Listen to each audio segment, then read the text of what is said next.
This week on The Bottom Line, a Jeep thinks it's a fire truck, we smoke a tenderloin, and sharks join the show.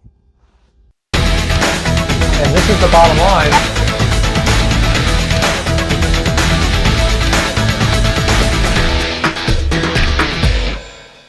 I'm going to wake the sharks up a little, but that's it. Good job. Hey everybody, I'm Doug. And I'm not getting anywhere near this and water. that's Shark Chum, that's Shark Bait Christy. Yeah. Oh.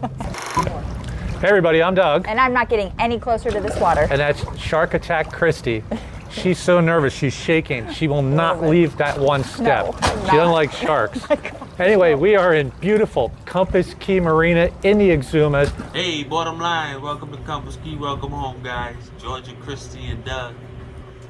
Thank y'all for coming. This place has been a staple for yachts for I don't even know how many years. It's blowing outside, but all the big boats are in here taking shelter from the wind.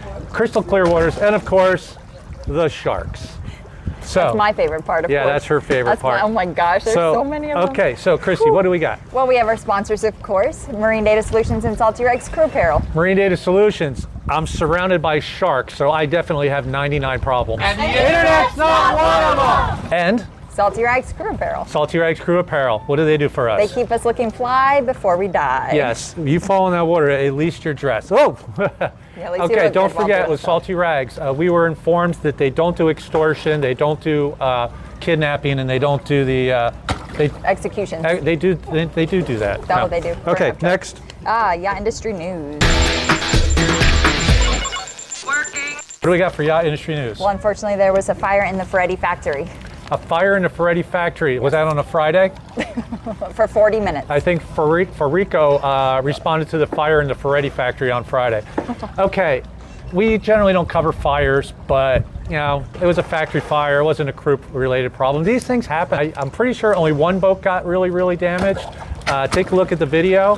And you know, the coolest thing about this is, if you look at the video, there is a Jeep Renegade fire truck in Italy. I think that was a Jeep owner, I'm very proud as a of that. Jeep owner, she's really happy about that. Before we go to yachting history, we have another treat for you. We've got Adrian from Below Deck on our boat, and she's going to show you how to cook something real quick and easy. Let's check out what Let's she go has. ahead, Adrian. Welcome to Motor Yacht Renaissance. I'm going to be showing you how to make a salt-crusted filet tenderloin tonight.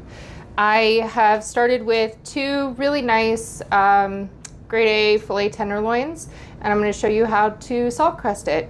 First step, trim and tie the filet. So I've got these all trimmed up right now, and I'm going to go ahead and use my cooking twine to tie them up.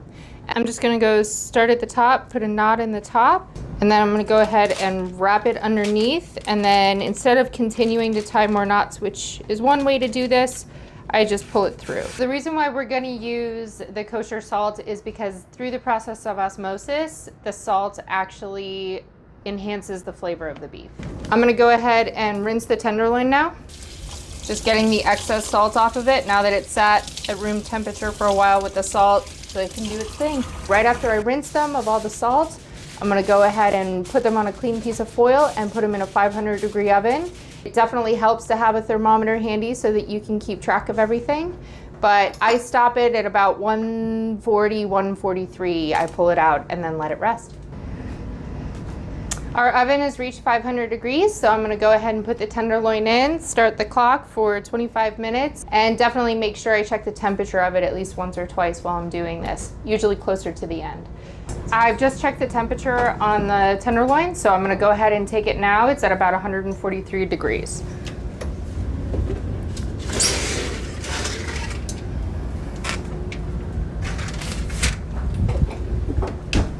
And then I'm just going to go ahead and tent it with foil to let it rest. Slicing out this tenderloin now. So I've got two different tenderloins that were slightly different thicknesses, and then that way you get more medium rare to rare on one side, and then the second tenderloin's a little bit more medium.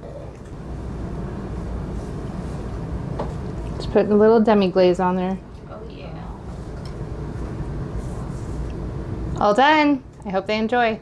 Thanks for joining me. You can find me on social media on Twitter and Instagram at Adrian Gang. And please check out my podcast, Gangplank Report, where we talk a little bit about Below Deck and a lot about yachting. That was pretty cool. That was cool. Yeah, did you should know make she was a mistakes. chef? She was a stew on below deck, but she's always been a chef. So she's with spoiling us. us By the rotten. way, we're on charter in the Exumas. It's winter time. One thing nobody ever realizes is when people come here and it's blowing cold and it's freezing, it's still North Atlantic in the winter at Christmas. It's beautiful. Yeah, but if you're from Minuses. Chicago, you're good. Look at all the sharks. Okay, so what do we got Thanks next? for that's great. I'm trying to not look at that. Look at the sharks. I know they're Go all ahead. fighting.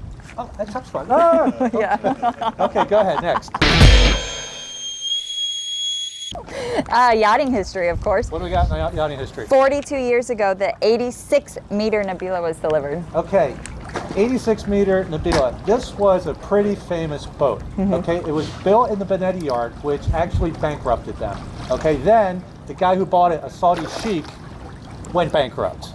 Then he sold it to Donald Trump. Donald Trump actually was like, I love the biggest and greatest. He actually contracted a boat called, his boat was Trump Princess, a Trump Princess 2, but it never got going because he ran into financial troubles, so he sold the boat. But in the meantime, he actually bought the Amel's shipyard because they went into bankruptcy. I sense a pattern. Bankruptcy. So then Donald Trump actually sold the ML shipyard like 3 months later, canceled the project, sold his yacht, he was out. So then another Saudi prince bought it and named it what? Kingdom 5KR. 5KR after his company and his kids. The boat has a history of people in bankruptcy. Not very good history. It definitely does. But it also has another history. It was in the James Bond movie, Never Say Never Again. It was called Flying Saucer, which was Italian for Disco Volante, which was the boat in another James Bond movie from the same novel. Okay? And it's also famous for being named after a song that Queen did. What's the inspiration for it? 1990 on their what album? 1989, their album, The Miracle. The Miracle, which is, so this boat is pretty famous. I'm going to give you another little tidbit about this boat. Donald Trump paid less than the next guy offering. Do you know why? Why is that? Because the Saudi prince made a deal. He paid him $1 million not to keep the name of the boat because it was named after his daughter. All right? Anybody who knows Trump knows.